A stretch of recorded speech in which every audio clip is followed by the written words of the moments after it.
Drama serial मासूम की next episodes में आप देखेंगे कि दिलशाद चुटकी के कहने पर नीली के घर पहुंच जाता है ताकि वो चुटकी को नीली से मिलवा सके। दिलशाद नीली के घर के बाहर गाड़ी खड़ी करता है तो वो नीली के घर के दरवाजे को देखते रह जाता है। उसकी हिम्मत ही नहीं होती है कि वो नीली के घर जा सके। वो नीली के घर के सामने गाड़ी में बैठा रोना शुरू कर देता है। ये सब देख के चुटकी को भी बुरा लगता है तो वो दिलशाद को चुप करवाती है। दिलशाद चुटकी से कहता है कि मैं तुम्हें यहाँ तक तो ले आया हूँ मगर घर के अंदर तक नहीं ले जा सकता हूँ। तुम जो कहोगी मैं वो करूँगा मगर घर के अंदर नहीं जा सकता क्योंकि तेरे भाई दिलशाद में नीली जी का सामना करने की हिम्मत नहीं है। वैसे भी क्या पता नीली जी घर में होगी या नहीं। उस पर दिलशाद चुटकी को साथ लेकर घर वापिस आ जाता है। दिलशाद बहुत दुखी होता है। वो सोच रहा होता है कि वो उस मेहरबान शख्स के पैसे वापस जरूर करेगा जिसने चुटकी के इलाज के लिए ये सब किया था, जिसकी वजह से चुटकी आज उसके साथ है।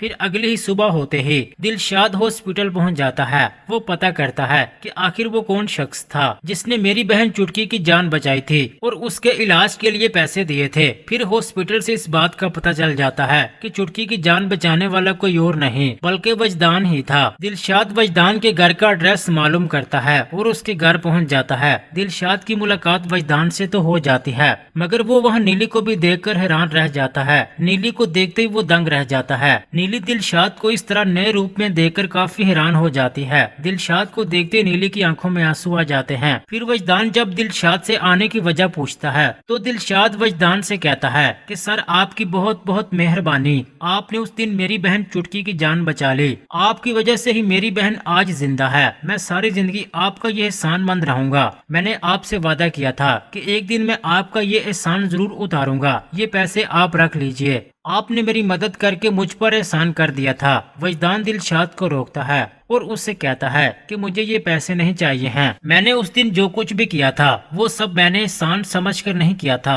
बल्कि दिल से किया था। मैं ये पैसे तुमसे नहीं ले सकता हूँ। नीली हैरान होकर वजदान से पूछती है कि आपने कब उसकी मदद कर दी, ये आपको किस बात के पैसे दे रहा है। उस पर वजदान नीली को बताता है कि जिस रात तुम घर से भाग गई थी मैं तुम्हें तलाश करता हुआ हॉस्पिटल लेकर गया था। उसी रात मैंने इसको वहाँ रोते हुए देखा था क्योंकि इसकी बहन की हालत बहुत खराब थी। शायद इसके पास इतने पैसे नहीं थे कि ये अपनी बहन का इलाज करवा सकता। ये सब सुनकर नीली हैरान हो जाती है। वो दिलशाद से पूछती है कि दिलशाद चुटकी को क्या हुआ था, किसने मारा था उसे। जैसे ही नीली दिलशाद का नाम लेती है वजदान हैरान परेशान हो जाता है। वो नीली से पूछता है कि ये वही दिलशाद है ना जिससे तुम मोहब्बत करती हो। दिलशाद की आंखों में आंसू आ जाते हैं। वो रोते हुए कहता है कि जी हाँ, मैं ही दिलशाद हूँ। शुक्र है नीली जी को मेरा नाम तो याद है, वरना मुझे तो यही लगा था कि आप मुझे कब का बोल चुकी होंगी। वजदान ये सब देख रहा होता है। नीली फिर से दिलशाद से पूछती है कि दिलशाद तुमने मुझे बताया नहीं कि चुटकी को किसने मारा था। उस पर दिलशाद बताता है कि जिन लोगों ने मेरी बहन को मारा, जिनकी वजह से आज मेरी बहन की ये हालत हुई है, ये सब नवाब साहब की मेहरबानी है। उन्होंने ही आपकी बारात वाले दिन कुछ लोगों को घर से बाहर खड़ा कर दिया था। जब हम आपके घर आने लगे तो उन्होंने हम पर डंडे बरसा दिए और चुटकी को भी बहुत मारा, यहाँ तक कि उसे हॉस्पिटल लेकर जाना पड़ा। ये सब सुनकर नीली हैरान हो जाती है। वो फौरन गुस्से की हालत में नवाब साहब के घर पहुंच जाती है। नीली को इस बात का बहुत दुख होता है